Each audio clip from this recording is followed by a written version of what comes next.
Right, good evening everybody, warm welcome to the March meeting of SUFON. Now tonight we have the pleasure of welcoming back Mr. Richard Freeman, who addressed us last October on the general subject of cryptozoology. Now for those of you who weren't present at that time, I'll just quickly tell you a little bit about him. Richard, as I said, is a cryptozoologist and an author. He co-edits both the journal Animals and Men and several editions of the annual Centre for Fortean Zoological Yearbook. He's written, co-written or edited quite a number of books and has contributed widely to both Fortean and zoological magazines, as well as other newspapers and periodicals including Fortean Times and Paranormal magazine.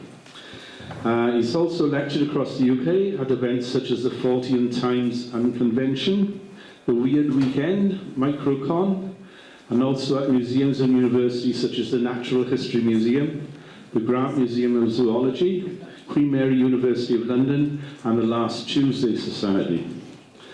Now, he studied zoology at Leeds University and went on to become a zookeeper at Twycross Zoo.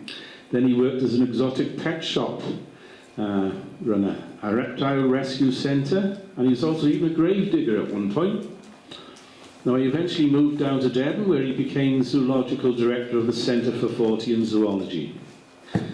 He's travelled the world searching for a variety of cryptids, from the Yeti, orange pendeck and the Tasmanian wolf to other legendary creatures such as the Mongolian deathworm and the giant anaconda.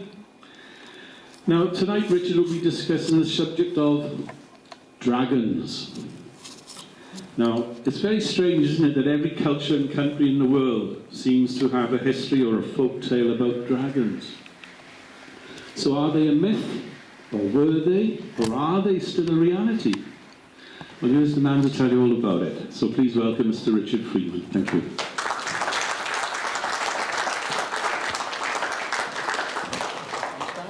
I'll wander about. Okay. Champion, thanks. A little clip after these, or do I just ask for the next one? Next one. Okay. Right. What country has the best flag in the world? Damn straight it does. The best flag in the world, and Bhutan is the second best flag because they have a dragon as well, but it's a white one. And this is the year of the dragon. Can we have the first? The dragon is the great. Can you turn the mic up a bit? Yeah. Steve, can you turn the mic up a bit? Can't hear it. No, I can't. I'll see what I can do with it now. Excuse the crackling if it does. Nice. Try it now. Testing, testing. What? Are we ready, clocks? Yeah.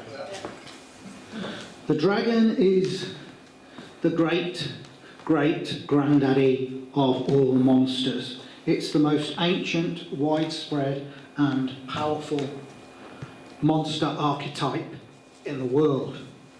Forget about demons and vampires and werewolves. The dragon predates all of them. There was a folklorist called Michael Wetzel, and in a very interesting book called The Origin of World Mythology, he traces back folklore using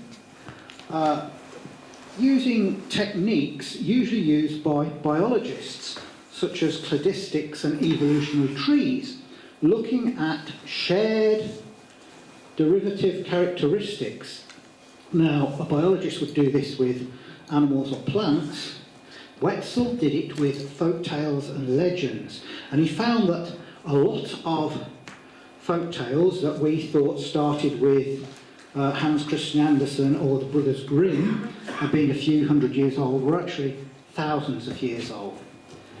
And the legend of dragons have been traced back to South Africa, a bare minimum of 75,000 years ago. 75,000 years ago, Homo erectus was still around, Neanderthals were still around, the Denisovans were still around, Homo floresiensis was still around. And these ancient South African dragons were horned serpentine creatures associated with rainfall. And all the earliest, most ancient forms of dragon are associated with the ancient element of water. We associate them more with fire these days, but historically and globally, they're more associated with water. So keep that in mind as we go on. They're associated with rainfall, bringing rain, having control over water and the sea and lakes, and the element of chaos. These vases here are from ancient Babylon. And in Babylon there was a dragon called Tiamat, who was a goddess of the water and chaos. All of these early dragons, they are more god than beast. They are either deities or they battled with deities over the control of water, and it was all about bringing order from chaos. This particular dragon here is called the Mushushurush. Try saying that fast 3 times after you've drinking 5 pints. Its name means splendor serpent, and it's found on many Babylonian carvings, including the famous Ishtar Gate, and you can see it is a winged quadruped. But that's from about 8,000 years ago. Okay, can we have the next one, please? This one here is from ancient China, and it shows what is possibly a shaman. And if you look what he's holding, it looks to be similar to magic mushrooms. So whether this is some sort of sacrament he's using, who knows, but he's having some sort of dialogue with a dragon. And we see again the classic dragon shape, the serpentine body, 4 legs, wings, reptilian. So what I'm going to do in this talk is do a quick whistle-stop tour of some of the different types of dragon. Then I will look at what might be behind the dragon legends, and then I'll look at alleged sightings of modern day dragons, which are surprisingly more common than you think. The latest one I know of happened in England on the 27th of December last year. But dragons are still reported from all over the world. Impossible as that seems, and fantastical as that seems, dragons are still reported. So, let's get on with it. Can we have the next one, please? The classic dragon. The true dragon, also known as the fire drake or the heraldic dragon. This is the classic dragon of the West, and it has 4 legs and 2 leathery bat-like wings. It's reptilian, gigantic in size, incredibly hard to kill, or in the early days, impossible to kill. Often associated with hoards of treasure, although in the UK that is very, very rare. There are about 100 dragon legends in Britain, and very few of them are associated with treasure. But it breathed great jets of fire. In the early days, it was poison that was associated with the dragon's breath and the dragon's bite. But the classic or heraldic dragon breathes fire. It's the largest, the most powerful, and the most widespread of its kind. It is really the classic dragon. And the next one, please. There's another image of a classic dragon. 4 legs, 2 wings. That is the limb quota for true dragons. And the next one, please. These are I've used because I just love the illustrations. They're great. That's a green dragon from Dungeons and Dragons, beautifully illustrated there. Another example of a classic dragon. And the next one. Now, something that often gets confused with a classic dragon is the wyvern. The wyvern is much smaller than a dragon. Classic dragons were gigantic things, hundreds of feet long, some of them. The wyvern is much more petite, at around 30 or 40 feet long generally. And it only has 2 legs. It has 2 legs and 2 wings, like a bird would have. It often has a sting on the end of its tail, and it was associated with spreading plague and disease. Can we have the next one, please? There's another example of a wyvern. And here in Wales, there were legends of a winged serpent called a gwyber.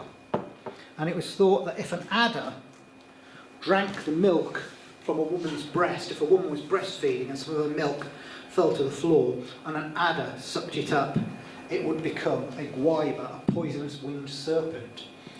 And there is a widespread idea that dragons would drink milk. They would suck the milk from cows. And of course, reptiles can't digest milk. Only mammals can digest milk. But even today, there's in rural parts of Britain, there's an idea that adders, if cows are lying down, they will suckle the teats of the cows, which is, of course, absolute nonsense. And the next one, please. Something that really, really, really, really grinds my gears is the Conservative Party. But as well as the Conservative Party, something else that grinds my gears is wokeness in Doctor Who. Is how in popular films they confuse dragons and wyverns. They always seem to give dragons only 2 legs in films, which technically makes them wyverns. They did it in Harry Potter, they did it in Game of Thrones. The worst offender in this was The Hobbit, the film of The Hobbit, because Tolkien always illustrated the dragon Smaug as having 4 legs, but the lazy filmmakers only give it 2. So, know the difference. The Welsh dragon, you've only got to look at the Welsh dragon, you see he's got 4 legs, 2 wings. That's a dragon, that's what a dragon looks like. A wyvern has 2 legs. So, what others were there? Can we have the next one, please?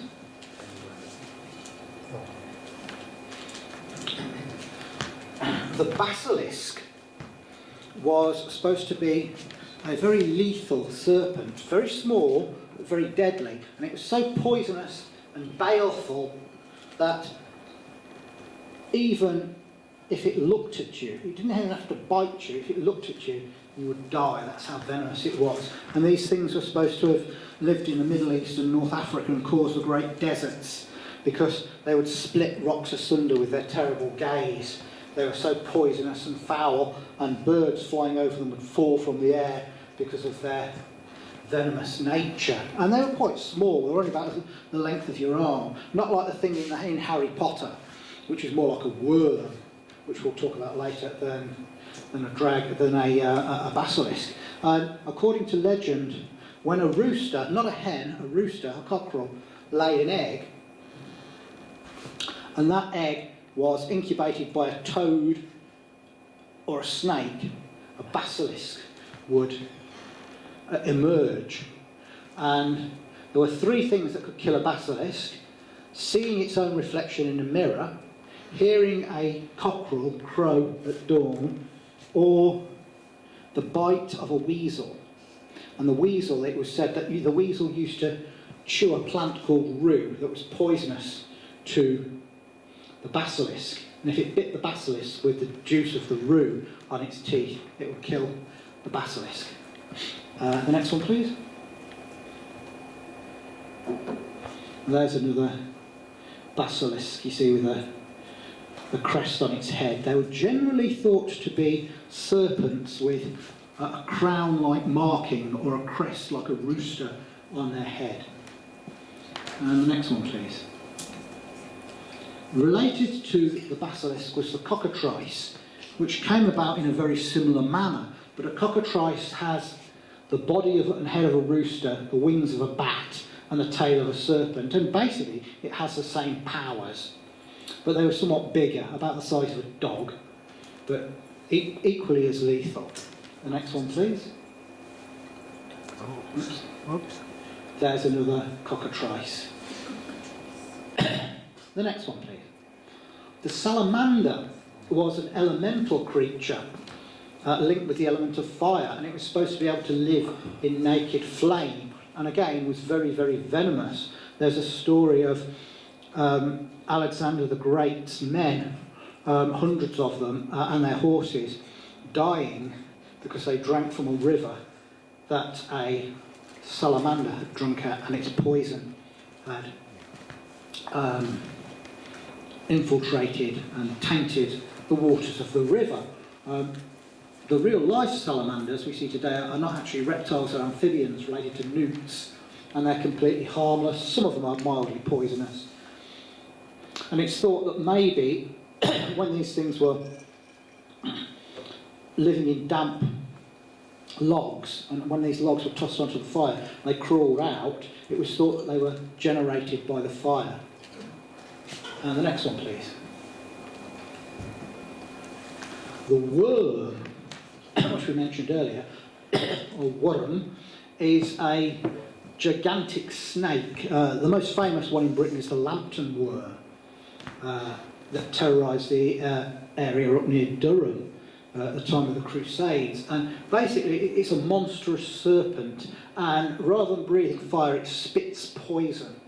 If you hack it into pieces, the pieces can join back together again. So they were incredibly hard to kill. And the next one, please.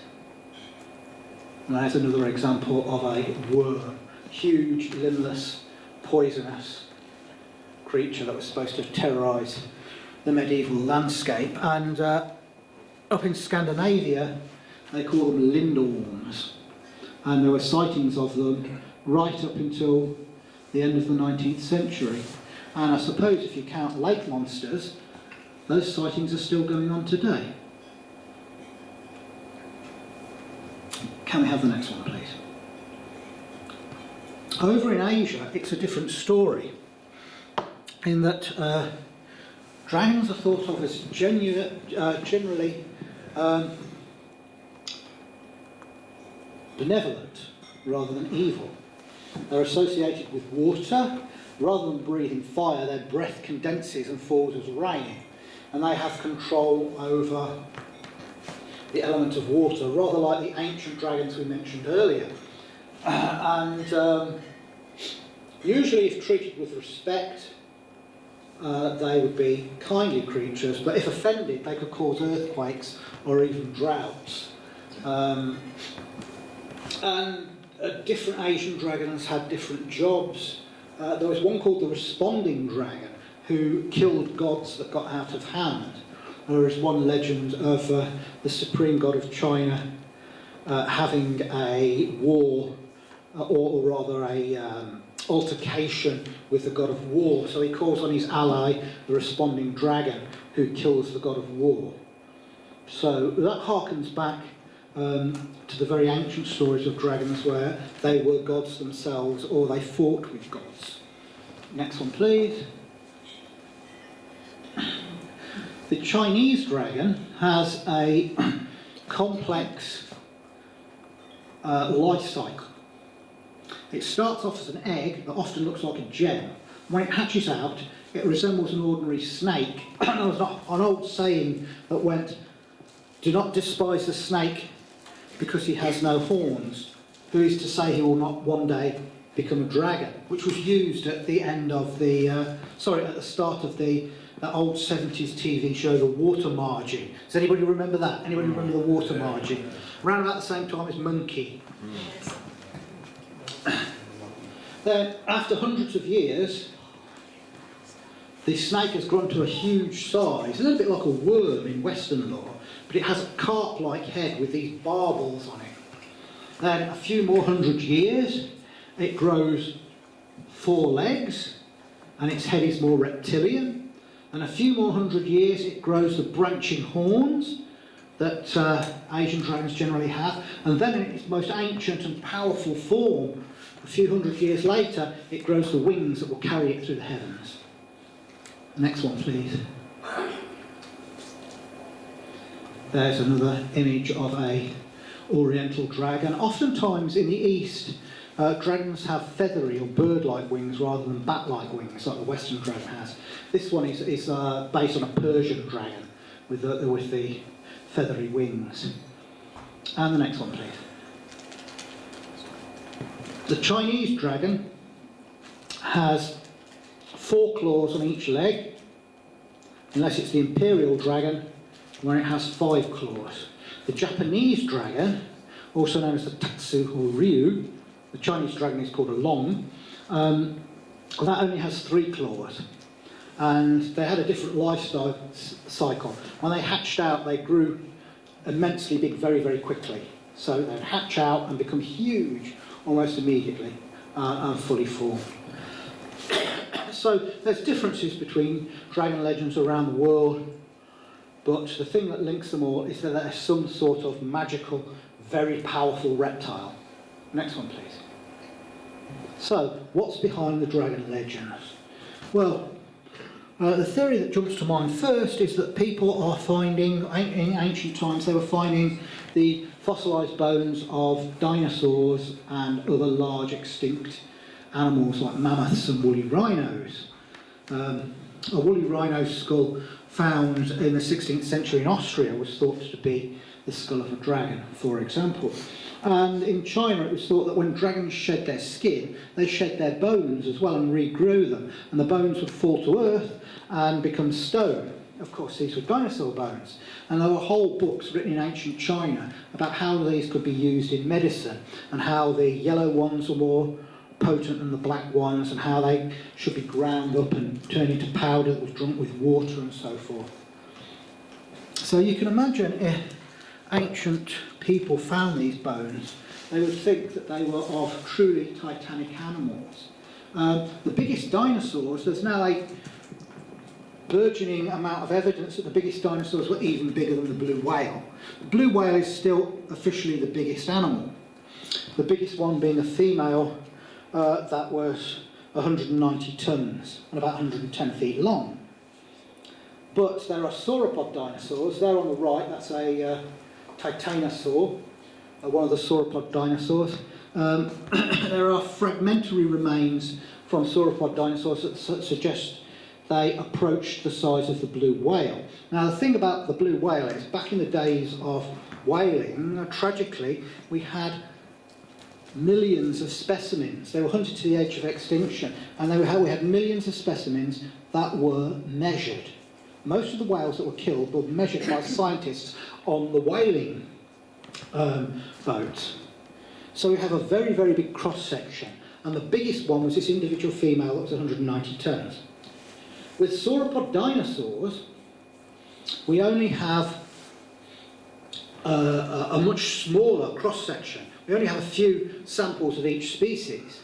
So it was likely that this doesn't represent the maximum of what sauropod dinosaurs could reach in size. And it's been postulated that the biggest sauropod dinosaurs, and possibly the biggest animals that ever lived, were upwards of 200 tons, maybe as much as 230 tons. So that's bigger than a blue whale. And there on the left we have the infamous Tyrannosaurus rex. In terms of bulk and muscular power, the largest and strongest flesh-eating dinosaur, with the most powerful bite of any animal that ever lived. You may have seen the Jurassic Park film where one of them is killed by a Spinosaurus. Well, these two animals would have never have met. They lived in different parts of the world at different times. But hypothetically, if they had met, Tyrannosaurus rex would have killed Spinosaurus within about 60 seconds. It would have been a fight. It would have been a one-sided massacre. But like in the old original version of King Kong, where King Kong fights a Tyrannosaurus, well, Kong would have been dead within seconds, because one bite from a Tyrannosaurus rex would have had his arm off and he would have bled to death. Tyrannosaurus rex was the most terrifying predator to ever walk the face of the earth. And as with other dinosaurs, it's been postulated from fragmentary remains it grew a lot bigger than we think. The biggest reasonably complete specimen is about 43 feet long, 20 feet high, and about 10.5 tons, but there are fragmentary remains that suggest individuals 70% larger. It's been extinct for 65 million years, but it's still scary as fuck. Next one, please. Yeah. Now, the thing about most dinosaur remains, in films like Jurassic Park, where they're excavating them, they're all laid out wonderfully, as if the dinosaur thought as if when it was dying, yes, I'll lie down in this pose so that in 65 million years some paleontologists can dig me up complete. Well, in reality, most dead animals are destroyed by scavengers. Dead meat is a bonanza to predators because they don't have to expend any energy killing it. So most dead animals don't fossilise, only a small amount do, and it has to be under exactly the right conditions. And oftentimes they've been partially scavenged, so they're fragmentary. So most remains of dinosaurs and other big extinct animals like giant sloths and woolly rhinos and mammoths and things like that are fragmentary. So the people digging them up wouldn't have really known what they looked like. So if you add to that, there are dragon legends in places where dinosaur bones are very rare, like Japan. It doesn't really cut the mustard in explaining what dragons are. So maybe it's time to put some flesh on the bones. Next, please. Could dragon legends have been based on real reptiles? To a certain extent, yes. Here we have the Indo-Pacific crocodile, better known as the saltwater or estuarine crocodile. It is the biggest and one of the most aggressive crocodiles in the world. The largest one was measured by a crocodile expert called Ron Pawlowski in the 1950s on the MacArthur bank of the Norman River in Australia, and it was 28 feet long. But there have been unverified reports of much bigger ones. In the 1930s, there was a guy called James Montgomery who owned a rubber plantation in Borneo, and the natives that he employed to work on the rubber plantation would talk about a monster that lived in the river that they thought was the father of the devil, and whenever it appeared they would throw silver coins in the water to appease it. So he decided to investigate, and he found this enormous crocodile on a sandbank, and he knew that his rifle would be no use against it. It'd be like shooting peas at it. So thinking discretion would be the better part of valour, he went away and came back another day to measure the sandbank. And he said that the crocodile was lying on the sandbank with the end of its tail in the water. The sandbank was 30 feet long, so this crocodile would have been 33 feet, and at that size would be something like 3.5 tons, as big as a medium-sized meat-eating dinosaur like a Allosaurus or a Megalosaurus. They are formidable predators. Their bite is 3 times more powerful than that of a great white shark. They will take down tigers, water buffaloes, sharks, and they are notorious man-eaters.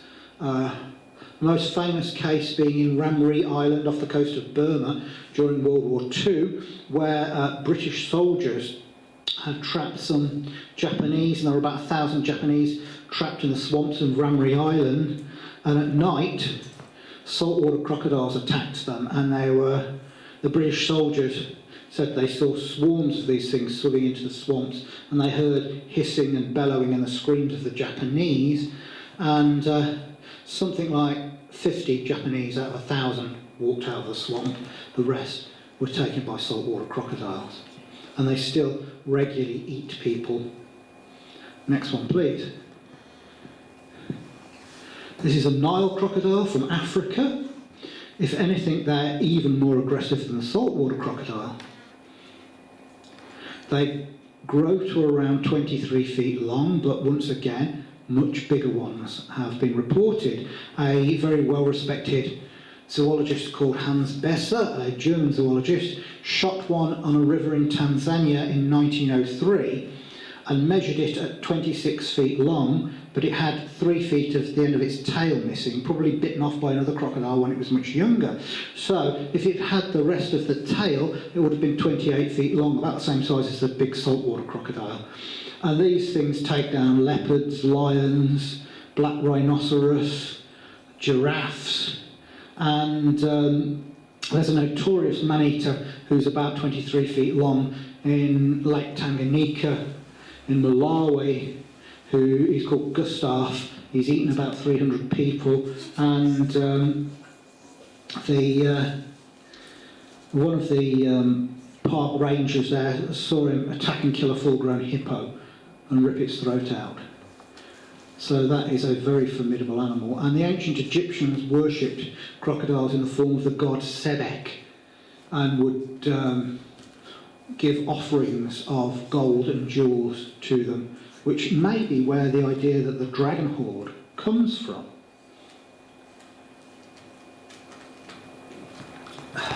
Can we have the next one, please?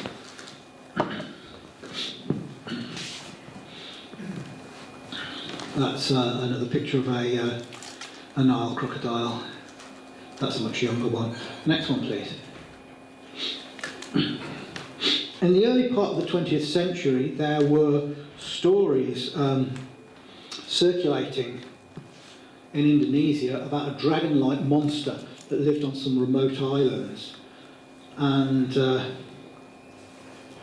criminals were supposed to be banished to these islands to be eaten by these dragons. And shortly before World War I, a pilot crash-landed on Komodo Island and was chased up a tree by these huge lizards. And that was when we first heard of this lizard called the Komodo dragon. The largest known species of lizard in the world, grows to 10 feet long. It has very sharp teeth. They're very small, they're hard to see, they're like a ripsaw. They're very sharp, it has very sharp claws, and it has venomous saliva. It has venom glands down in the neck. You can see the bulge there is quite possibly the venom gland. They're the heaviest and bulkiest venomous animals in the world. And can we have the next photograph, please? You can see some of the slobber there, which is venomous. They produce masses of this saliva, a bit like me when I think about goth girls. And when they bite something, it's an anticoagulant, so it stops the blood congealing, and if they don't kill it in the initial attack, the prey will bleed to death, and they will often follow their prey for days and days and days, and then devour it when it finally succumbs. And they take animals as big as water buffalo, and occasionally human beings. There was an Austrian nobleman who went out to Komodo once and went off the beaten trail, and all they found of him was his shoes. You still hear me all right? As they, I'm switched it off, have you? Oh, all right. Try it now. Push up. Oh, yeah. That better? No.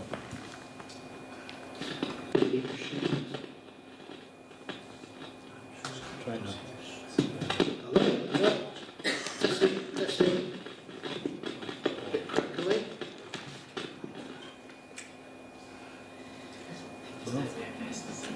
But even at 10 foot,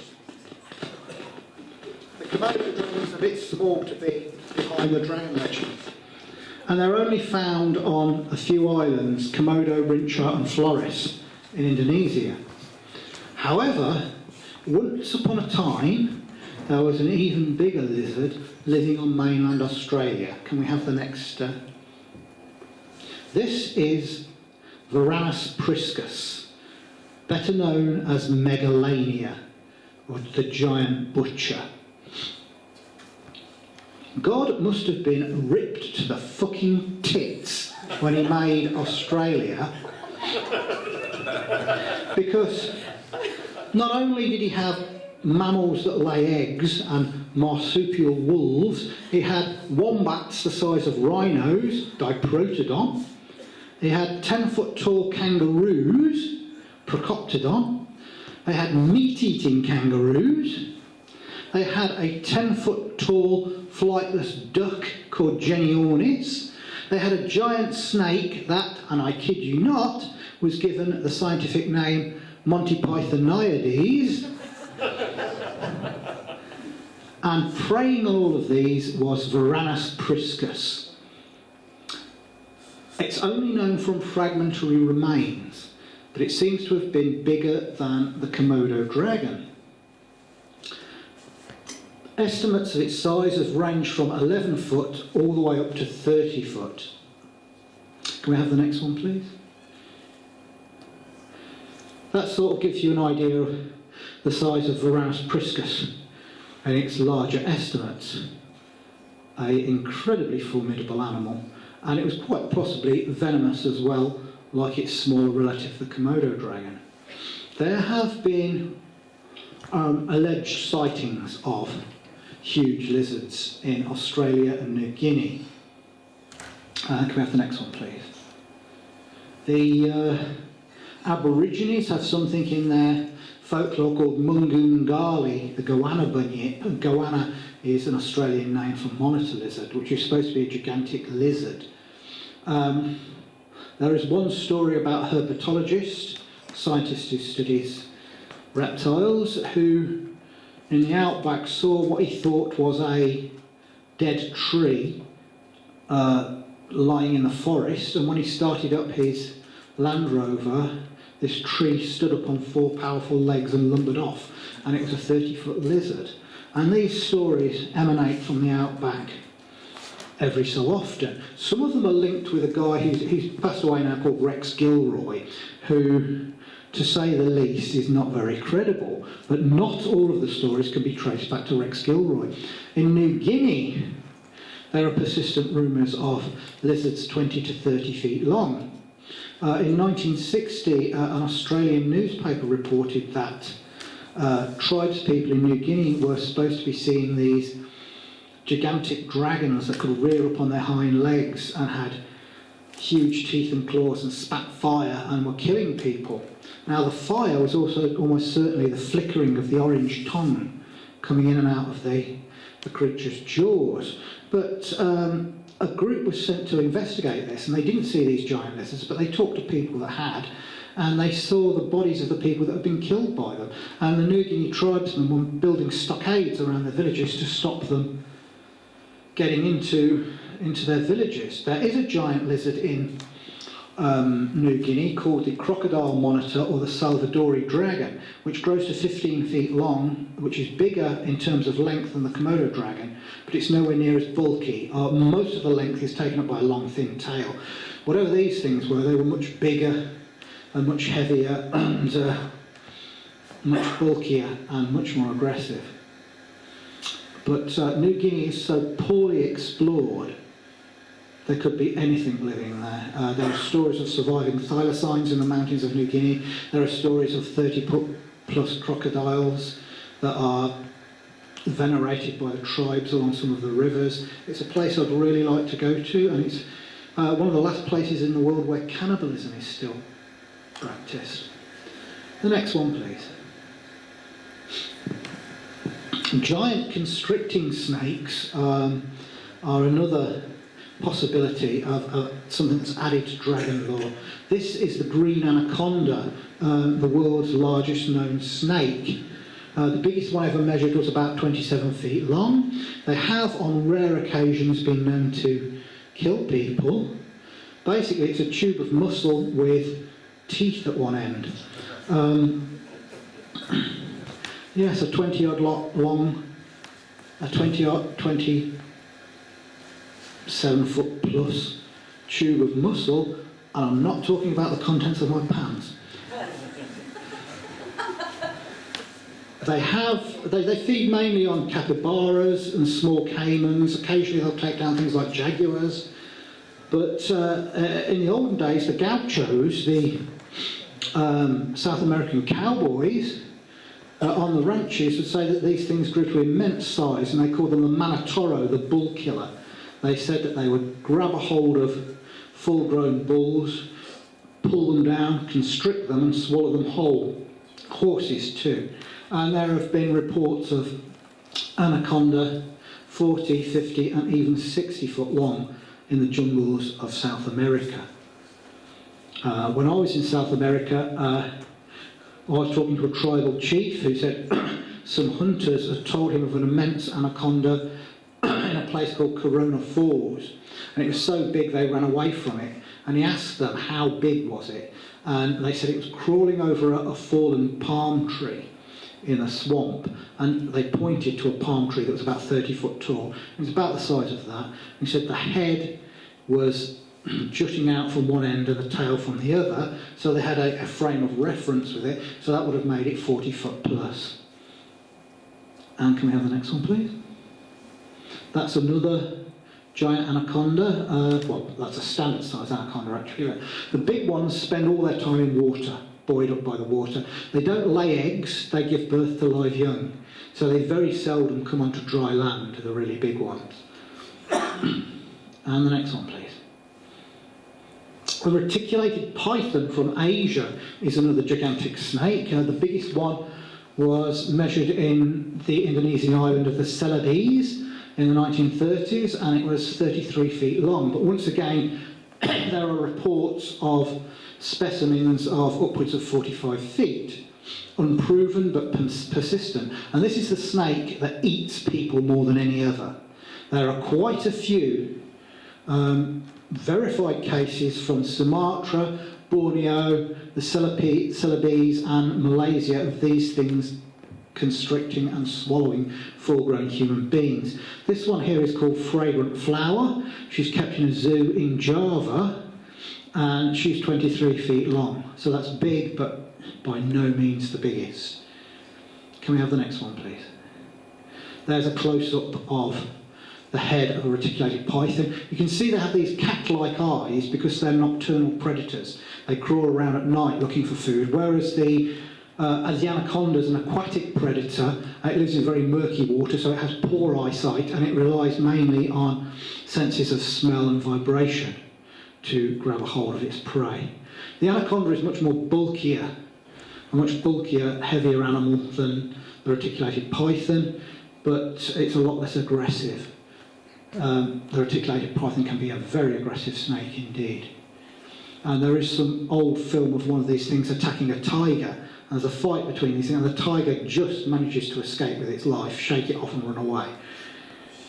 But a really big reticulated python, I back it against a tiger. And probably the only thing that it would have to fear would be a big saltwater crocodile. The next one, please. But smaller snakes as well might have something to add to the dragon legend. We remember the tales of the basilisk from North Africa. Well, this is a snake that some people feel that the basilisk is based on, and it's the saw-scale viper, and it makes a sound rather like water being poured on a hot plate, and it does this by rubbing its scales together. It's one of the most venomous snakes in the world, and it's regarded as possibly the most dangerous snake because it can be highly aggressive, and it's not afraid to strike multiple times, and its venom is very potent. And it's thought that, you see the little almost crown-shaped marking on the head there, it's thought that maybe the basilisk is a garbled account of the saw-scaled viper. Can we have the next one, please? It's a spitting cobra. There are a number of species of spitting cobra. Their fangs act almost like water pistols, and they can shoot their venom over 10 feet, and they aim for the victim's eyes, and if not washed out very quickly, it will blind you. They can also inject venom like ordinary cobras, and it's thought that maybe some of the basilisk legends are also based on spitting cobras. There is one British dragon story from Essex of a serpent that was supposed to have inhabited a wood and it was reported in, I think, the same year that Shakespeare died. And they said it was about 9 feet long. It lived in this wood and it fed on conies, or rabbits. That's an old word for rabbits. But when anybody approached it, it would rear its head up and look most arrogantly around it, which sounds like a cobra rearing its head up. And it would cast forth venom and kill both man and dogs, but not eat them.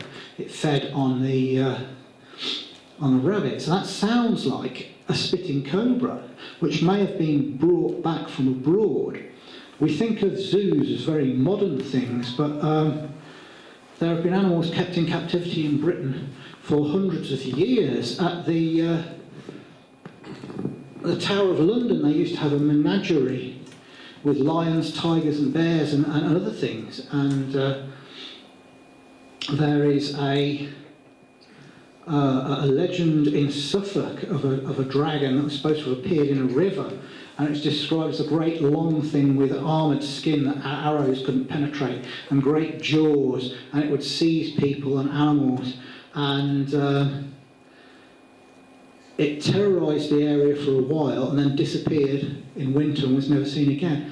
That may have been a crocodile that was brought back to Britain, escaped, lived for a while in the summer, and then died in the winter. We don't know. It's just a theory. Can we have the next one, please? This is the basilisk lizard from South America. It's quite beautiful and fairly harmless. It's got a nasty bite if you mess around with it, but it was named after the mythical basilisk because of the crest on its head looking somewhat like a rooster's comb. And although it lacks the terrible gaze of the mythological basilisk, it does have an unusual power. Its other name is the Jesus Christ lizard because it can walk on water. And what it does, it gets running very fast and it will run across the surface of the water with its toes splayed out, distributing the weight, and it can run on water for over 100 feet. So it's quite a remarkable creature. Next one, please. So far, we've talked about dragons as physical flesh and blood animals. One theory I haven't touched on yet was by a guy called Peter Dickinson, who wrote a book in 1980 called The Flight of Dragons. And he came up with this theory that dragons were descended from flesh-eating dinosaurs like Tyrannosaurus rex that survived the great extinction at the end of the Cretaceous period that killed off all the non-avian dinosaurs. If anybody tells you dinosaurs are extinct, they're wrong. Birds are dinosaurs, so if you've eaten a chicken, you've eaten a dinosaur. If you've got a pet budgie, you've got a pet dinosaur. A chicken has more in common, or Tyrannosaurus rex has more in common with a chicken than it does with Triceratops. Birds are literally dinosaurs. But he came up with this theory that big meat-eating dinosaurs survived the end of the Cretaceous extinction and evolved into dragons, and that they flew by the manipulation of lighter-than-air gas in their stomachs. Their stomachs were expandable and acted rather like hot air balloons. They were filled with hydrogen gas, which they got from consuming the calcium in the bones of their victims and also eating limestone. Together with the gastric juices, they would form gas, which they used to fly. The wings were actually the rib cage covered with flaps of skin, which they used to steer in the air. And the fiery breath was caused by a chemical catalyst, and they used this to control how they flew. So they'd fill their gut with gas when they wanted to go up, and they'd burn it off with a flaming breath when they wanted to descend again. And after they died, the acids were so powerful in their stomachs, they would dissolve the dragon's carcass, and hence no dragon fossils. It's a very, very ingenious theory. I don't believe it, mainly because it makes them too fragile, like a big balloon that could be popped. Dragons were supposed to be as near as damn it to invulnerable. So great theory, but maybe he's barking up the wrong tree. So, maybe we're barking up the wrong tree altogether in seeing the dragon as a flesh and blood animal in the same way that a crocodile or a python or a Komodo dragon is a flesh and blood animal. Maybe it's something much, much stranger. This is a picture of an Australopithecine, our early ancestors. Now, a couple of million years ago, these guys were coming out of the jungles of Africa onto the plains of Africa. The climate was changing, the jungles were receding, the grasslands were becoming more prevalent, and their ancestors, our ancestors, were coming out of the jungle to exploit new food sources. And it's been postulated that bipedalism has been linked with us leaving the trees and walking around on the savannah, where you have to stand up on your hind legs and look around for predators. But it's been found that orangutans often walk erect in the trees, so bipedalism probably actually evolved before we descended from the trees and went out onto the plains. But carrion, a good new high protein food source. Can we have the next one, please? So another picture of Australopithecines. What's this got to do with dragons, you might say? Well, in the year 2000, which is also, funnily enough, the year of the dragon, I was making a documentary about sightings of giant snakes in Thailand called nagas. And we were getting some film in a statue park in the jungle. And they had several of the creatures from Thai folklore there. They had the naga, which is this giant crested snake. They had the singar, which is a mythological lion that was supposed to live in the jungles of Thailand. In fact, in reality, the nearest lions are in the Gir forests of India, hundreds and hundreds of miles away. And they had the Garuda, which is a creature half man and half bird. And I thought to myself, isn't it funny? That's almost like the legends of Cornwall. Because in Cornwall you've got the great serpent, Morgar, the sea serpent, which is reported from the seas around Cornwall. You've got the mystery big cats, like the Beast of Bodmin, and then you've got this half-man, half-bird thing, the Owl Man of Mornan, which is reported from the woods around Mornan Old Church in Cornwall, and which I dismissed for a long time as nothing more than the sightings of an eagle owl, which is the largest of all of the owls. It can have a wingspan of over 6 feet, and they can kill small deer. They're enormous things. They take down wildcats. But a friend of mine, who is now a very well-respected scientist, saw this thing when he was a teenager, and he said, no way was it an eagle owl. It was this weird creature with a great gaping mouth, staring eyes, silvery feathers, claws on its wings, and these weird pincer-like talons. So I thought, isn't it weird that we've got the same sort of monsters in both cultures? And the more I thought about it, the more I realised that there was this thing which I came to call the global monster template. In every culture, you seem to get the same monsters repeated again and again and again, as if they're being read off a script. You will get dragons or analogues of dragons, giant reptiles, basically. You'll get monstrous birds, the thunderbird, the roc, the garuda, the tengu, things like that. You will get hairy giants, whether you call them yeti, sasquatch, trolls in ancient and medieval Europe, all over the world. You get these hairy giants. You get little people, goblins, pixies, gnomes, and so forth. You get monstrous cats. And you get monstrous dogs, werewolves, black dogs, and so forth. And I thought, hang on a minute, something seems familiar about this. There's something that's ringing a bell in my subconscious.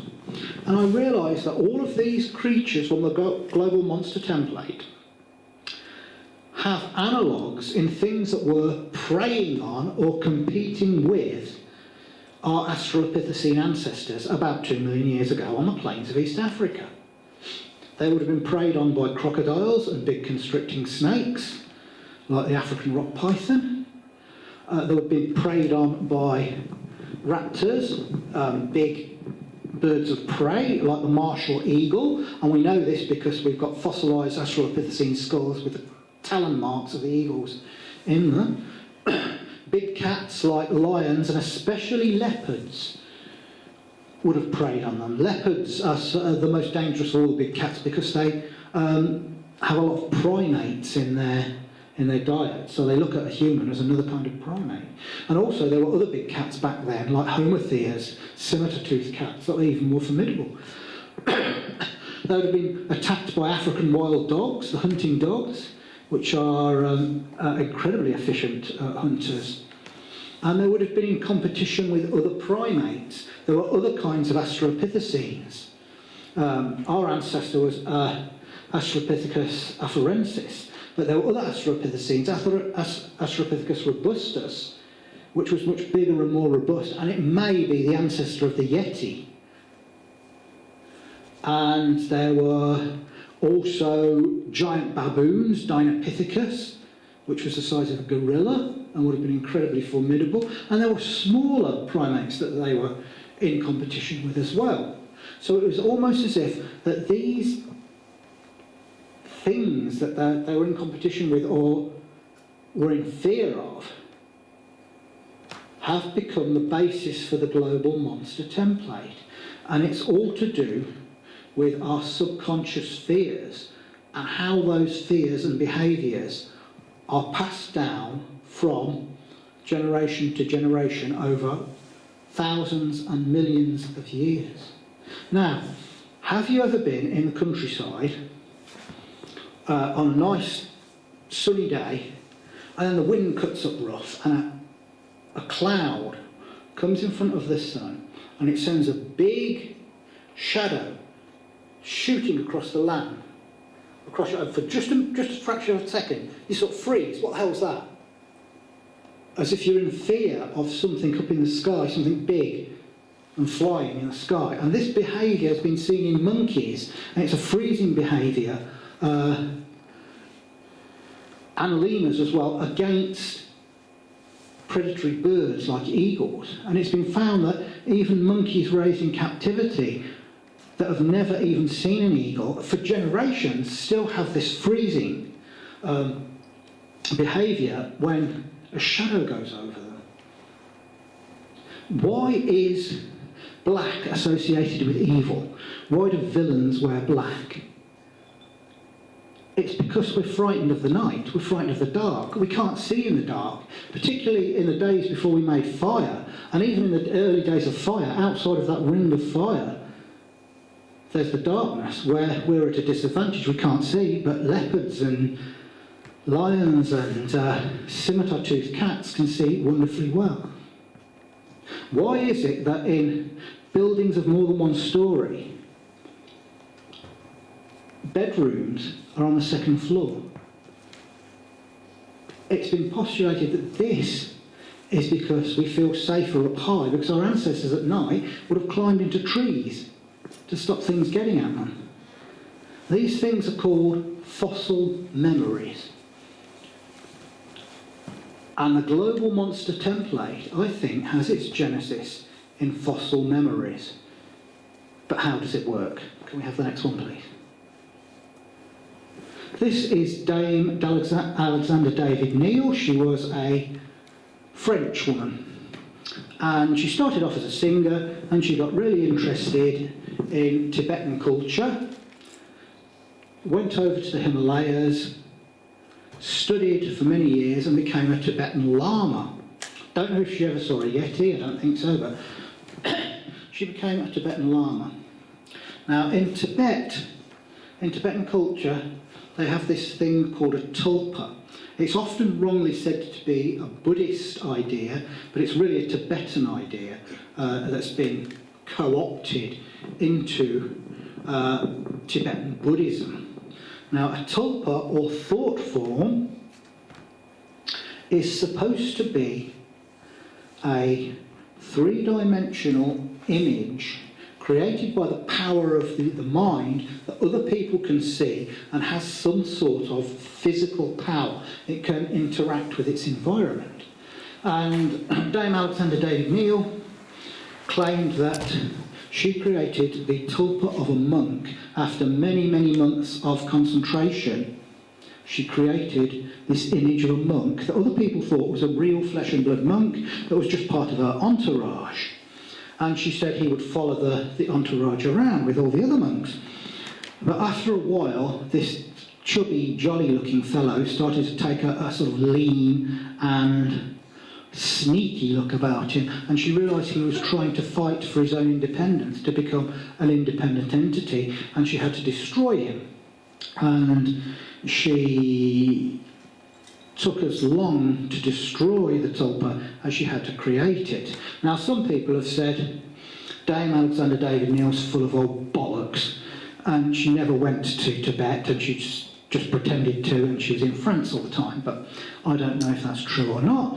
But she's not the only person to have supposedly created a tulpa. Dion Fortune, the famous witch, said that she created a wolf tulpa that was based on the Viking entity Fenris that was supposed to have devoured Odin in Ragnarok. And can we have the next one, please?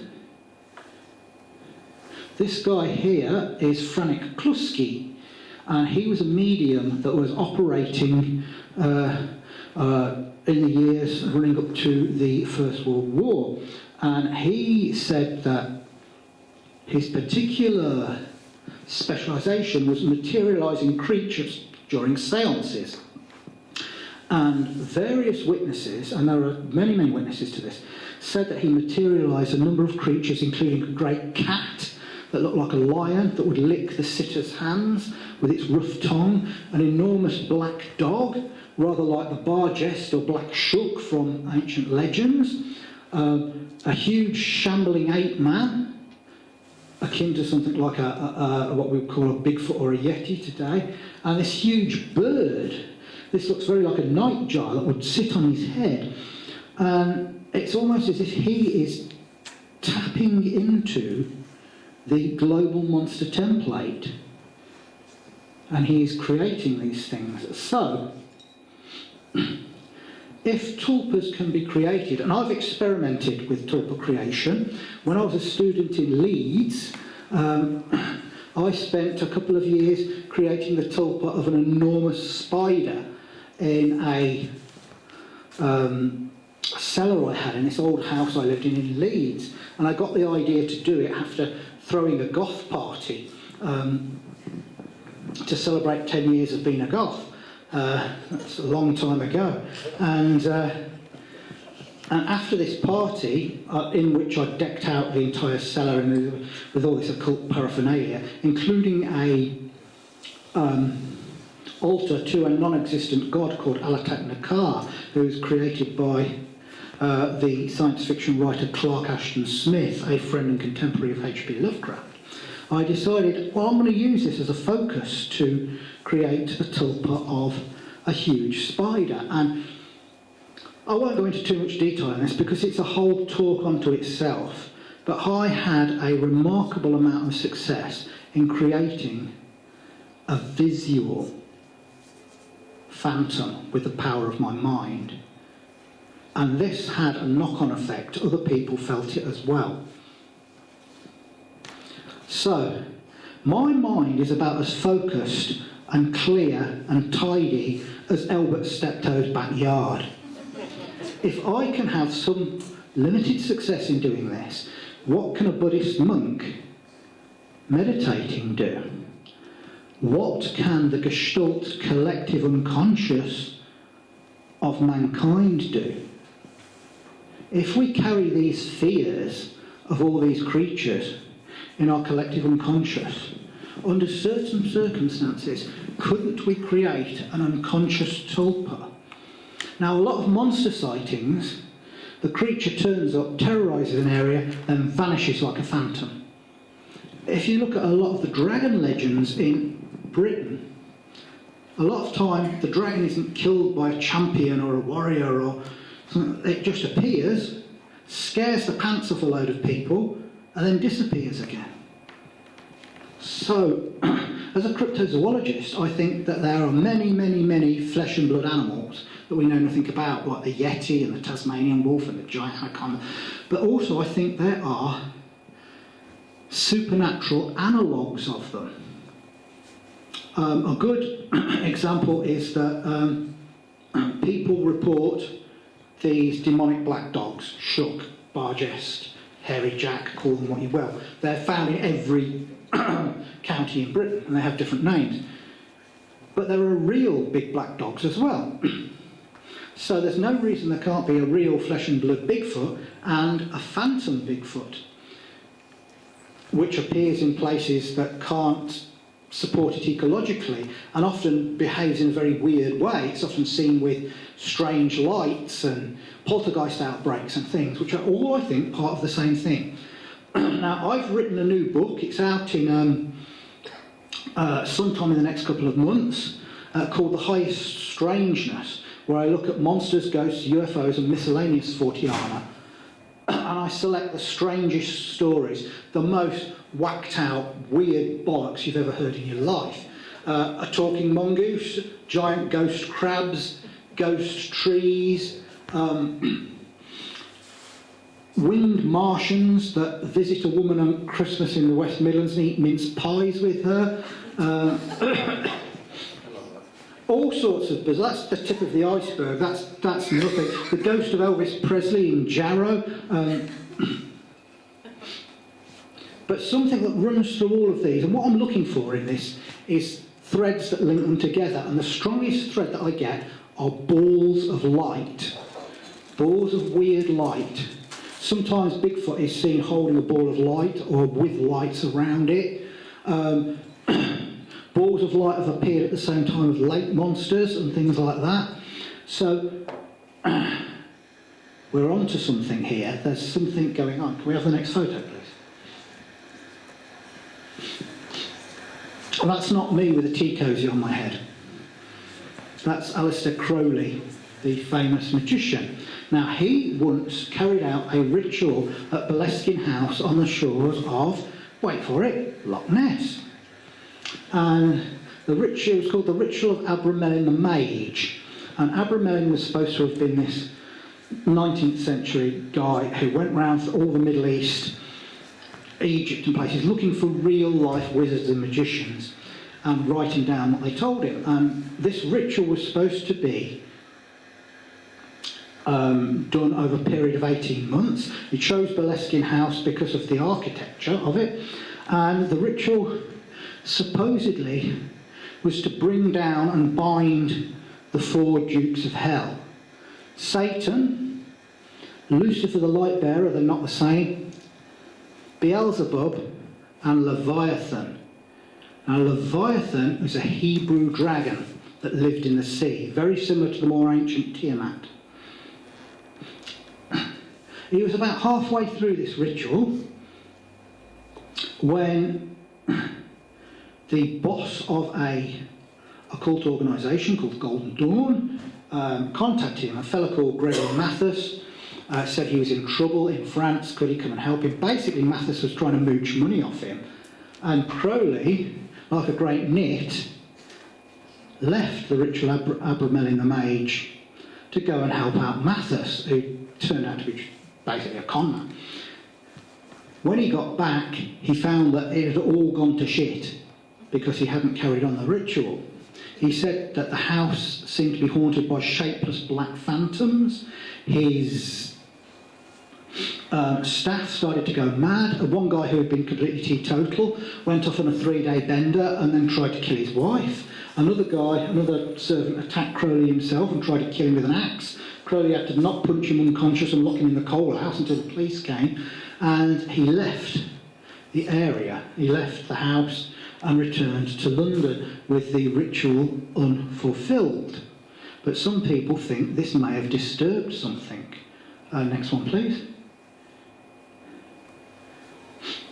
Now, That's the house, that's Boleskine House as it was. It burnt down a couple of times. It's been rebuilt at the minute recently, but that's how it was in the 60s. And it was brought by Jimmy Page, the rock musician, Jimmy Page. And he had a guy there to look after it when he wasn't there. And this chap said all sorts of things went on. There was outbreaks of poltergeist activity, particularly when the house was being altered. One time he saw a great statue of Satan rise up off the floor and fly through the air. And one night he said that there was some huge creature beating at his bedroom door, making these awful noises, and he was terrified. And he was in there clutching a knife, and it didn't stop until daybreak. But shortly after Crowley left, the monster began to be seen in Loch Ness. And there are various witnesses to the Loch Ness Monster that seem to say it had an air of evil about it. Can we have the next one, please? This is a guy called F.W. Holliday. He wrote a great book called The Dragon and the Disc, which is about the links between UFOs and lake monsters. If you've not read it, get hold of a copy, because it's great. He does make errors in it, he does get a bit paranoid in it, but basically I think he's on the right track. George Spicer, who saw the creature on land, slithering along on land in front of his car with his wife, Spicer's wife, not the Loch Ness Monster's wife, described this great grey thing with a head and neck like an elephant's trunk. He called it an abomination. He said it terrified him, and he called for the loch to be dynamited. Richard Jenkins, who saw it in 1974, said it looked like a great stomach with a writhing length of gut attached to it, and he called it obscene, and he said that even after the creature had vanished, there was an air of obscenity about it. And this has been seen with other lake monsters as well. Holliday, in the 1950s, interviewed a librarian called Georgina Carberry, who had seen a monster in Loch Fadder in Ireland. And she'd been out with friends on a fishing expedition, and she said that this thing emerged from behind an island. It was 30 feet long, had these shark-like jaws and a long serpentine writhing body. And she said it terrified them, and that they got into the car and drove away. But as they were driving away, she had this feeling of pursuit, as if somehow this thing had psychically left the loch and was pursuing her, and she would never go back there for years and years afterwards, and never again after dark. She was terrified of it. Now, this feeling of pursuit, I've heard this before. My friend, who is now a very well-respected scientist, saw the owl man when he was a teenager with his girlfriend, and both he and his girlfriend said that they thought that this thing had somehow psychically pursued them back to Hampshire, where they lived, all the way from Cornwall, and that he said that he thought it was lurking in the woods outside his house. He was having nightmares about it, and he thought it was in the woods looking at him. And both of them said they thought they glimpsed it when they were walking to school, and this went on for years. And he's in his 40s now, and he's still scared of it. There are sightings of Bigfoot-like creatures in Britain which couldn't possibly support a whole population of 7 to 8 foot tall relic hominins. It's a non-starter. It's more likely to be Elvis Presley in a monkey suit than it is a British Bigfoot. The British Bigfoot doesn't exist, not as a flesh and blood animal. But a few years ago, well, 15 years ago now, my friend John Downs and I and Mike Hallowell from Newcastle investigated sightings of this big hairy bipedal creature at a place, a country park called Bollum Lake, about 30 miles south of Newcastle. There's not going to be a wild man living in a 100-acre park 30 miles south of Geordieland. But we talked to people that had seen it, and it seemed to bring an absolute terror with it. And I talked to this one woman called Naomi and her teenage son, and then they said they'd seen it, they'd heard about it, they drove to the area to look for it, and they were in a car park, and they saw this massive hairy figure standing several hundred feet away. And even though it was standing still, they had a feeling that it was rushing towards them, and they got so frightened they got in the car and drove off, and they had this feeling once again of pursuit, as if it was somehow psychically pursuing them. Now, Holiday noticed that there was lots and lots of sightings of weird balls of light around Loch Ness and other lakes that were inhabited by monsters. And his idea was that they were part of the same greater Fortean whole. They were manifestations of the same thing. Can we have the next one, please? In 1975, this guy, the Reverend Donald Omond, exorcised Loch Ness because he thought that, like after Willie Holiday, the Loch Ness monster was literally a dragon. It was an aquatic, worm-like, utterly evil, supernatural dragon. And he had an encounter in the fjord of Trolls in Norway when he was with the captain of a boat, and he'd seen this humped sea serpent that seemed to be charging at the boat, and he thought it was going to ram the boat, and the captain said, "Don't worry, it won't attack you physically. This isn't a flesh and blood animal in the way you understand it. It's an evil spiritual entity, similar to the serpent in the Garden of Eden." He was couching it in Christian terminology. So you've always got to look at the cultural background of people who are involved in this, because they will always talk about it in terms that they understand. And he said that it has a degenerate effect on men's souls. And he became an exorcist. And he dealt with all sorts of things, not just supposed demonic possessions, but black dogs, vampires, Chinese idols that are supposed to have evil spirits with them. There's a great book by Mark Alexander called Devil Hunter. It's another one you can hunt down online, but that's great. It's all about his life and work. And he was at a conference, a psychology conference once, and he got talking, and it was in Sweden, and he got talking to this psychologist about lake monsters, and this psychologist said that he'd met loads of people that had seen lake monsters that had gone on to become morally degenerate, as if it had an effect on them. I hunt lake monsters, maybe that explains a lot. So he decided to exorcise Loch Ness, and he did the exorcism at the 4 points of Loch Ness and in the centre, and it's written down what he said, and there was a part about this creature cloaking itself in the form of prehistoric demons and how it should no more corrupt the sons of men. But he failed because the Loch Ness Monster is still reported. Now, personally, I think most of the sightings of the Loch Ness Monster are explicable with things like seals, seabirds, boat wakes, debris. Some of it may be a gigantic eel. I think there are some huge eels in a lot of these lakes, like Loch Ness, Loch Fadar, Loch Morra.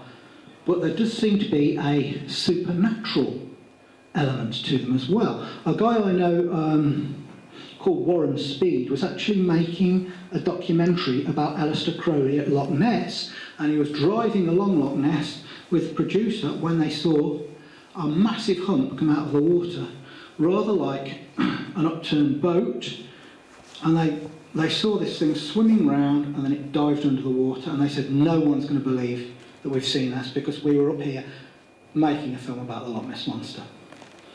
And he described it as rather like a whale. Now, something that big can't live in Loch Ness. Loch Ness is very biologically depleted because there's so much peat in the water. Light doesn't penetrate very far, so there's not enough energy going up the food chain, up the trophic level, to support big predators. You get fish in Loch Ness, but not a hell of a lot of them. So there couldn't be a population of large animals, whale-sized animals, in Loch Ness. So what was it that they saw? Next one, please. So modern day sightings of dragons. There are a hell of a lot of them. The late great Linda Godfrey, who's written several books on monsters, including The Beast of Bray Road, the werewolf-like creature seen in Wisconsin, she was contacted by a group of people that said they saw a white dragon in 2007 at a place called Oconto Falls in Wisconsin. And it was after a concert, they were in a car park, they saw a orange and blue ball of fire shoot across the sky, and they wondered what the hell it was, and then they saw this enormous white dragon. And they said it had 4 legs, the classic long tail with the arrow-shaped spike at the end, the bat-like wings, a long neck with a wedge-shaped head, and they could see its scales and its muscles, and it would breathe fire, but not in a jet, but in a ball of fire. And there was a group of them that saw this, and a bit later on, one of them went back home and told his mother and sister about it. They didn't believe him, but later that night they saw the same thing again flying above their house with a number of what looked like young ones with it that were much smaller. Now, if you were going to make up a story about a dragon, would you have it white? I think you'd have it green, wouldn't you? Or red, or something. Anyway, that's just one story. Next one, please. That's an illustration from my new book, The Highest Strangeness, of that particular event. But it was said to be the size of a plane. Next one, please. Oh, we're missing one there, but okay. That's Namibia. In Namibia, there's a tradition of this thing called the flying snake, which is supposed to be a huge winged serpent. And in the 1950s, the son of a white farmer was supposedly attacked by one of these things. And the case was investigated by Marjorie Courtney Latimer, the scientist that discovered the prehistoric fish, the coelacanth, that was thought to be extinct for 65 million years. And she was convinced there was something to this, having interviewed the boy, and found tracks where this thing had slithered.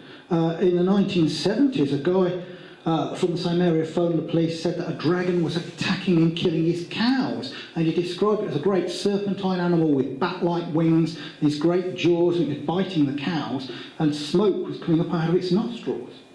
Can we have the next one, please?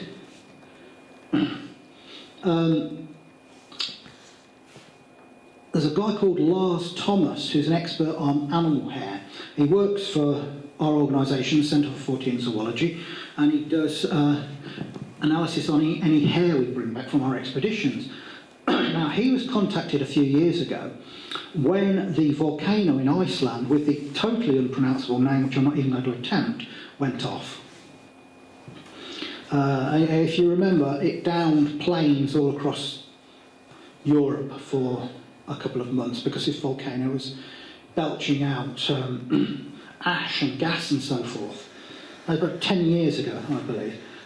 He was contacted by this guy from Iceland who said he'd been looking at the volcano through binoculars. And he said he saw what he thought a plane flying around in it. And he was saying, what the hell is a plane doing flying through the ash? And then he said the plane started to beat its wings. And as he looked more closely, he saw this thing was a gigantic dragon that had come up from the inside of the volcano and was flying around in a cloud of ash. And he said, either I've gone mad or I've seen a dragon. When I was in Mongolia hunting for the Mongolian death worm, we were told of contemporary sightings of dragons. And there was a well where a dragon was supposed to have lived, and people saw the dragon entering the well and coming out of the well. And at the time, it was under communist regime, and they thought that this was some sort of religious manifestation, so they frowned on it, and they poured oil into the well and locked the well. And the 3 communist officials, 2 of them died, so the story goes, within a week of doing that. And 1 of them was struck barren, and the people believed it was a curse from the dragon. But there was another story, much more recent. In Mongolia, their equivalent of a county is called a sum, S-U-M. And often a sum is the size of a small country, because Mongolia is a vast area. And We were invited for dinner by the head of one of these sons, and he told us that a few years before there'd been a travelling doctor who goes around from sum to sum, village to village, tending to people. And he said he'd gone to draw water from a well, and he saw this creature coiled up in a well, which had a great snake-like body but with limbs, was green, and he said it had a face like a horse or a camel, and he was convinced that it was a dragon. And the belief of dragons is very strong in Mongolia, but they thought of as supernatural entities, and they would often come down from the mountains with rain clouds. Next one, please. Now, I said that recently there's been a sighting of dragons in England. Well, this happened on December the 27th last year at a place called Waverley Abbey. And there was a bunch of ghost hunters. There were 10 of them there. And they were trying to do a séance and looking for ghosts. The last thing on their mind were dragons. But I've interviewed 5 of the 10 of these people. One Polish woman called Dora said she was looking up at a wood, which was about 500 feet away from where they were carrying out this séance. And she said she saw a creature with enormous bat-like wings, about 10 metres or 33 feet across, come up out of the woods, circle round and dive back in again. She said she didn't get a good look at the body, but the wings were bat-like. So she didn't exaggerate at all. She said, I didn't see the body, I just saw the wings. Then later, a whole lot of them saw 2 smaller dragons. Now, this woman, Dora, said she saw this thing with bat-like wings. She said it was about the size of a man, about 6 feet long. Once again, she didn't get a good look at the head. She said it had bat-like wings, it squatted on the ruins, and she saw a long tail with the arrowhead at the end, and it looked like it was very dark brown. Other people who saw these things said they looked to be black in colour until one was caught in the beam of a light, and then it appeared sort of a silvery grey colour. The wings were ribbed and bat-like. They had long tails with the point at the end, fairly long necks, long heads. One man said he thought he saw limbs underneath it, but he couldn't be sure. Once again, nobody exaggerated. They didn't say glowing eyes, gnashing teeth. One guy said he only saw one of the wings of the thing when it went past, but it was like an enormous bat. They thought they were bats at first until they realised how big they were at a distance. And bats would have been hibernating that time of year. They said they were about 10 feet across the wings and 6 feet long, so small as dragons go.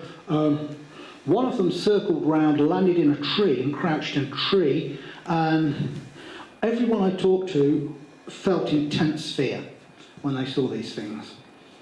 And then they flew off again, but 10 people saw these things, 2 small ones and one woman saw a bigger one. So that was contemporary 21st century England. Can we have the next one, please? That is a drawing from one of the guys called Luke who saw it. He's got a long tail with a spike on, bat-like wings, long neck. They were adamant that these weren't birds, they weren't geese, they weren't herons. We saw, well, I've been down there twice and talked to these people. We saw a heron when we were there and it was nothing like what they saw. Not herons, not geese, not swans, not owls. But they were very, very afraid of these things. And we tried to recreate what they were doing there. They were doing sort of some table turning and a séance, and at one point I looked up and I saw a dark shape seeming to fall down into the trees. I couldn't say what it was. It was a distance, it was dark, it looked large, but shortly after there was a really weird growling sound that I couldn't identify. Then sometime later I saw a little ball of golden light about 2 feet away from my eyes, leaving a trail behind it that sort of looped around and then vanished. It wasn't a firefly, because I've seen loads of fireflies, and it was too early for fireflies. So, it seems something weird is going on at Waverley Abbey. It's an ongoing investigation. So what will become of it, I don't know. So what's the mechanism that behind all this? If these are created from our own subconscious, if these are tulpas. How does it work? Well, Paul Devereux, he came up with this idea of these things called earth lights, which are balls of plasma caused by certain geophysical effects, like the pressure deep in the earth. And basically they are ionized plasma, but they act like they're alive. Now there's another researcher whose name I can't remember, and I've got it written on a piece of paper, so I'll have to look at it. He's a Romanian guy, a friend of Paul Devereux. And this fellow, David Bohm. Now he's been studying plasma balls, and he said that when they have electrons attached to them, they start to behave almost like living cells, and if there are a number of them together, they will act like one entity. Now, I haven't read all the papers on this. I'm not a physicist, I'm a zoologist. This is only preliminary research that I've done. But I'm thinking, if there's anything to the Earth lights theory, if these balls of plasma can act like cells, could they be the building blocks with which our collective subconscious creates monsters with? Because these balls of light are prevalent in so many Fortean cases. Can we have the next one, please? We've gone back the wrong way.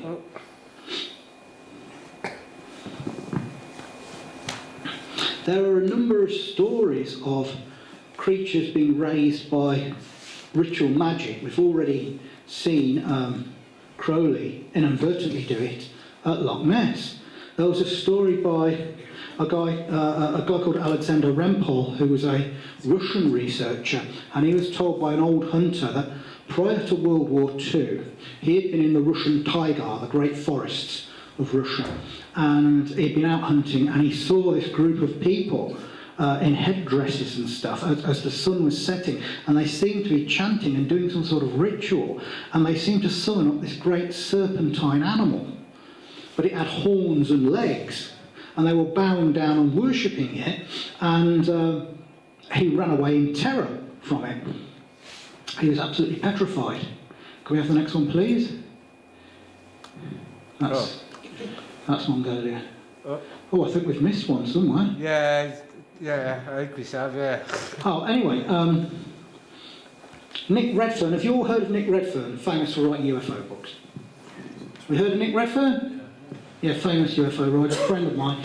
He was contacted years and years ago by this guy called Rob, who said that his farm, which was near Cannock Chase in the Midlands, which is infamous for all sorts of weird things going on there, UFOs, black dogs, all sorts of things, that sheep were being found sacrificed and laid out in circles on his farm, and he'd been investigating this, and he'd stumbled over something, and he'd got some information to give to Nick Redfern. And he met Nick in a pub, and this guy, Rob, like me, was a goth, and he said that he'd stumbled over this cult. He called them the cult of the moon beast. That was his name for them, not theirs. And he said that there were only a few of them, but they did these rituals around the country, and they summoned up monsters. And the reason for doing this is that they would be paid to send these things out to frighten people to death. If someone wanted somebody killed, they could send one of these things out to frighten them to death, and there would be no murder weapon or anything like this. And that initially, when they appeared, they were balls of light, and these balls of light could transform into dragon-like creatures, into things that look like werewolves or dogmen, things that look like Bigfoot, things that look like huge black dogs. Now, I would have dismissed this as a load of old bollocks if it wasn't for the weird lights being involved. I'm still not 100% sold on it, but the idea of these things that are formed from lights, their initial form is light. There have been many cases where people have seen Bigfoot transform into a ball of light, or a ball of light transform into Bigfoot. There have been cases when this has happened with black dogs. The other theory is that rather than being created by our subconscious and built out of earth energies, is that these things are completely independent of us. A less narcissistic theory, maybe, but theoretical physicists have postulated that there are something like 28 different dimensions. And what lives in these dimensions, if that's correct? Really dodgy stuff. But the ritual of Abramelin the Mage, it was supposed to bind the four dukes of hell to stop them causing trouble. So it's supposed to supposedly be a good ritual, but yeah. Yes, but many tales tell you of they're going to do good, when really their thought processes are not good, they're dark, aren't they? You know, so just, you know, there's a couple of sort of coincidences there, make me wonder, are these people up to no good? Well, I think ritual magic can possibly attract these things, but I don't think you could control them. No. You might be able to control a demon, you might be able to control a... That's what I'm getting at, I suppose. But these things are dark, isn't it? So a dragon is more like a god. So you're dealing with something like Lovecraft's great old ones.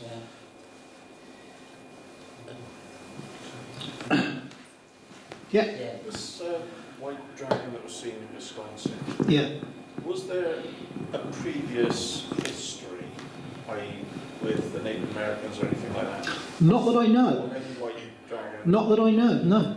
So, Native American dragons seem to be, for the most part, serpentine, like horned serpents are associated with water, living in lakes and stuff, rather than the fire-breathing, winged European ones. So no, there wasn't. so this is a very European-type dragon, seen in a very American-style place. Maybe it's got something to do with the people that saw it. Right. Maybe all Fortean phenomenon, a component to them is the people that see them and their cultural backgrounds. Like, for instance, fairies, we think of fairies as delightful little sprites with wings, where in actuality, fairies in legend are something to be feared, like dragons. They're often malevolent, at best unpredictable, and they never had wings in legend. But some of the modern sightings of them give them wings, maybe because it's what the viewer expects. Because I'm from the Welsh Valleys, I come from Freeman, which is up in Blanham and whatever.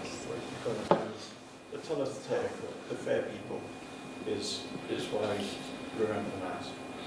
And obviously I come from a Welsh-speaking background, from school and things like that in Barcelona. And the way we were told the mythology of the fairies while I was in school, from the Upper Balrog region and Blackwood and those places, were that the fairies were, they were ambivalent to humans at best, and were standoffish and very much sort of, they would help if they felt like it. More often than not, they didn't. More often than not, they would carry out their own business, and if you got in their way, you would find out about it. They would help if you needed it, and if they felt it was in their best interest to help you. But more often than not, it was a kind of, if it was the nice thing to do in their own sort of morality, then they would help. Not in human morality. So it was kind of an odd sense of balance. you'd never know when it was a nice thing to do. You'd never know when it was, when they would help or when they would give you an assistance. So it was never nice to sort of think, you know, from your point of view, that they would help. So it was kind of like expecting another animal to help you out, or expecting them, you know, sort of giving them favours in expectance of being helped. And so a lot of people would sort of give them, you know, try and offer them favours in order to be helped, and then would be bitterly disappointed, or they would see it as an insult to be given, you know, food or left sort of silver or whatever, and they'd end up with, you know, their houses burned down or things like that. And some of the German elves or sprites or whatever would treat humans in exactly the same way. You know, they like, you know, you sort of cross them, but you wouldn't understand how you cross them. So sometimes the Welsh fairies would be very difficult to deal with, because you never understand how their morality worked. The fairness in their morality would be up to them, not up to you to understand. So I'm just wondering if some of the sprites and some of those sort of mysterious lands, mysterious worlds that we think we understand have no bearing whatsoever in morality across the world in other cultures as well. Oh yeah, yes, there are stories that have exact parallels. There's a story from Japan. They have these things called tengu, which are winged humanoids. And there's a story of a man who had a great lump on his face, and he's walking through the woods one day and he hears the tengu making music. So he takes out his biwa, which is like stringing, and he plays along with them, and they like it. And they said, you've done such a nice job, we'll take this growth from your face. So he tells another guy who's got a growth on his face, and he goes to the area, but instead of playing along with them, he tries to play over them, and they get angry and give him another growth on the other side of his face. Well, there's a Celtic story that's exactly the same, but it's the fairies, and it's a guy with a hunchback, and they cure his hunchback when he plays along with them. And when another guy with a hunchback tries to play over them, they make his hunch twice as big. So it's the same, basically it's the same story. I'll tell you something, 24 years ago, I was up on Dartmoor, and it was in late October or early November, and we'd gone to see a stone circle called Scorrel, which is the biggest stone circle on Dartmoor. And you can actually drive up to it, and there's a car park, but we didn't know at the time. I was with 3 other people, and we'd parked the car quite away from the circle. We were walking across the moors to get to the stone circle, and we entered this field that had a dry stone wall. And we got into this field, and it was what in Devon is called the Dimpsey twilight, but you could still see quite well. And it wasn't a big field, it had some sheep in it. It was, I don't think it would have been even an acre. And we were walking around in this field, and we couldn't find the gate at the other side. And we were walking around for ages, and there was this feeling of woolly-headedness, almost like you're walking through treacle. And I thought, there's something weird's going on here. Why can't we find the gate on the other side? And I noticed it had got dark, and I thought, hang on, how long have people been wandering around in this field for? Then, by the dry stone wall, there appears a ring of lights, almost like the lights on a big wheel, and they're about 5 feet across, this ring, and they're bluey white, all these dots.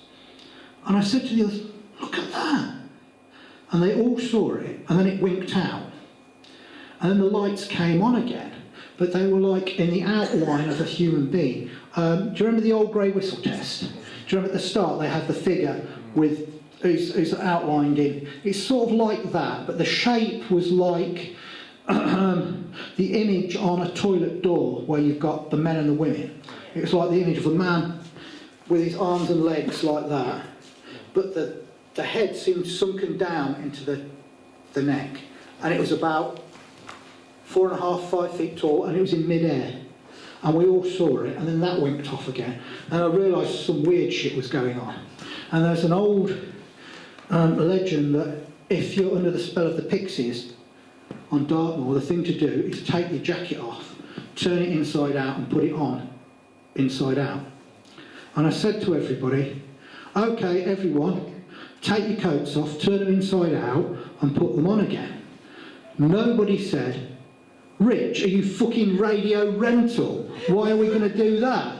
They all just did it. And instantly the gate was there in front of us. And we went through, got to the stone circle. And the weird thing was, on the drive home, we never discussed it. We never talked about it. So yeah, fairies exist. There's one in Ireland as well. Sorry. Where if they apply for planning to build buildings in Ireland, they apply to the dwarfs and all them. Yeah. Yeah, they do it in Iceland as well. Yeah. The country, not the shop. Yeah. And in New Zealand, they have same beliefs about dragons. They call them tinawa, but you have to get the permission of the tinawa to move in because they live underground. He said, he was in a talk and he was saying if they didn't apply for permission to build a property, they'd be smashed up. Everything the next day they turn up, there'd be stuff wrong. Yeah. Everything. Yeah.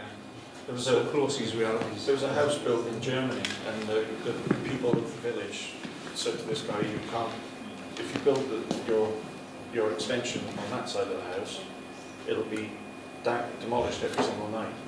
You need to build it on that side of the house. And this guy said, that's bollocks, I want it that side. And he built the house, and he didn't live in the area, he wanted it there.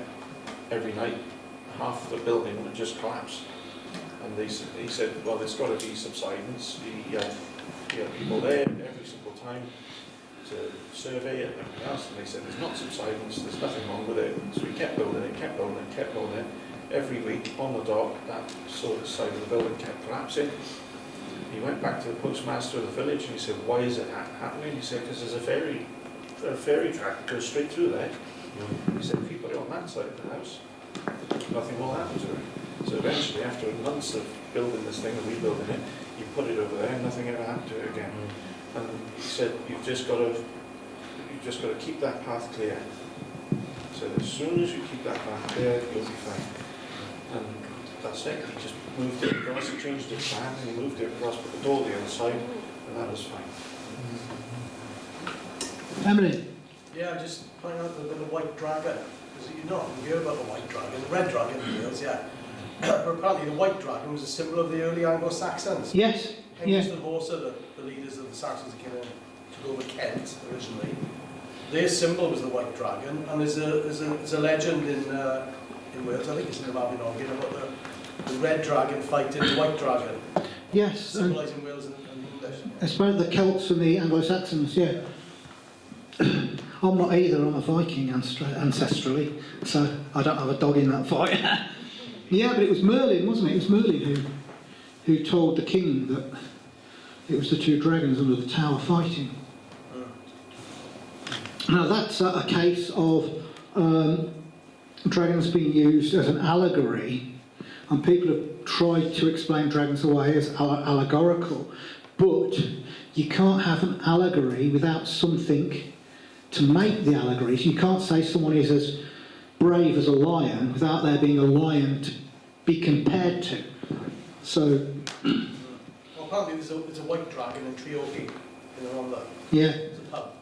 So do you think they might have played out the allegory in a ritual, and then the dragons with the thought forms fighting from their consciousness? It could well have been. It could well have been, yeah. Yeah. Can I ask you?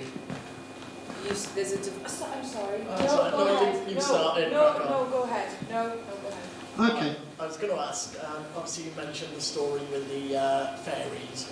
Have you encountered in your work any other cryptids, like not just stories, and have you encountered anything yourself?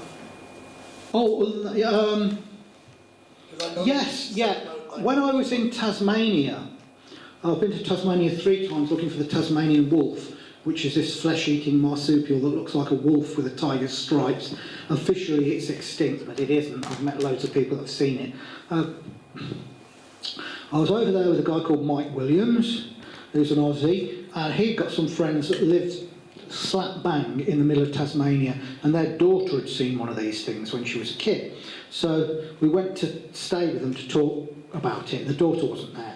But Mike said that there are weird lights are seen in the woods by this house.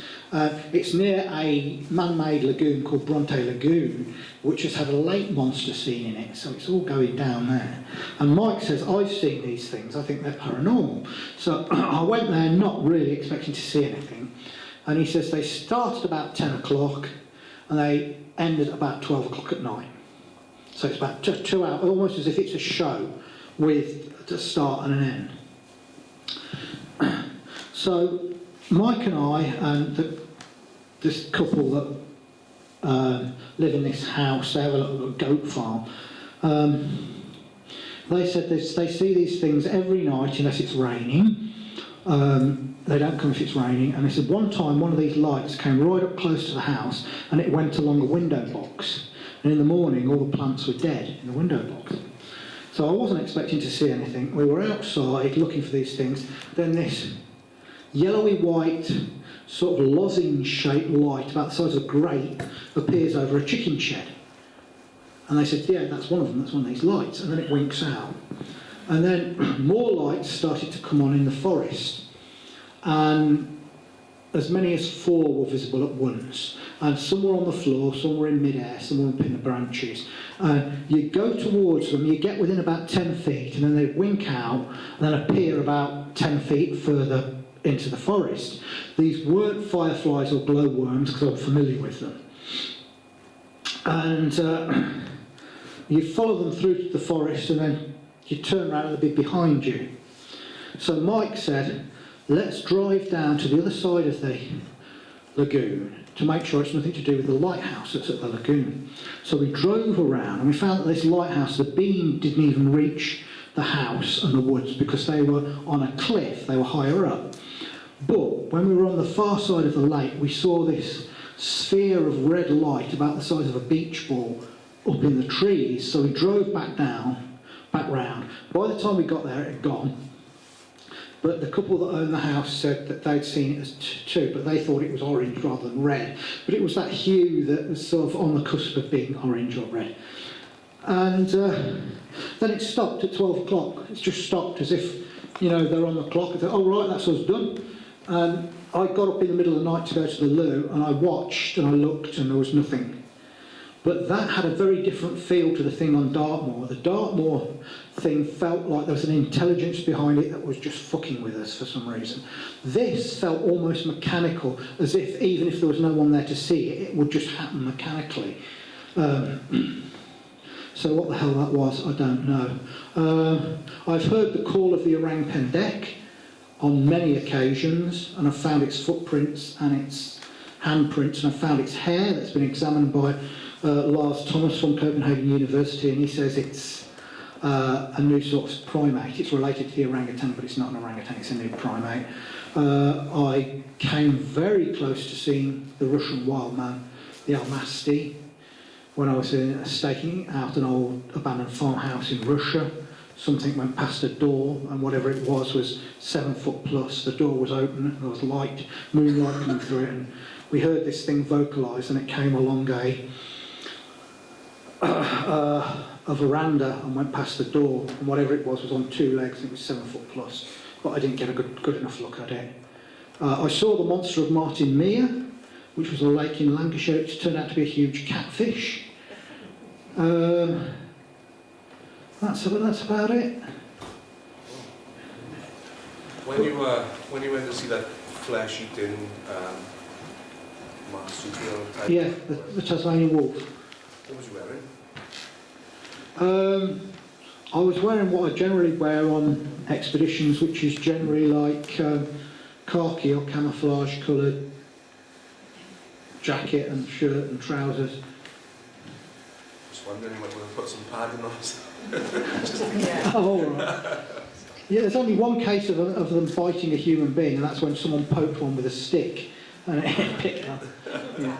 Well, what was your question? I think you've answered it. I think you've answered it in the fact that I was going to ask your formal education is science-based, Yeah.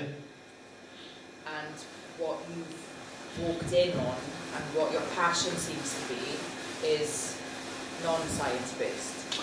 Well, that's sort of half true. Because if you're painting in very broad strokes, there's two types of monsters. They fall into two categories.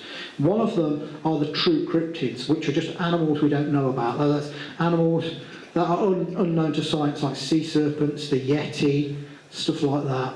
And then there are animals that are thought to be extinct but might still be around, like the Tasmanian wolf, the giant ground sloth, the pink-headed duck, the ivory-billed woodpecker, so on.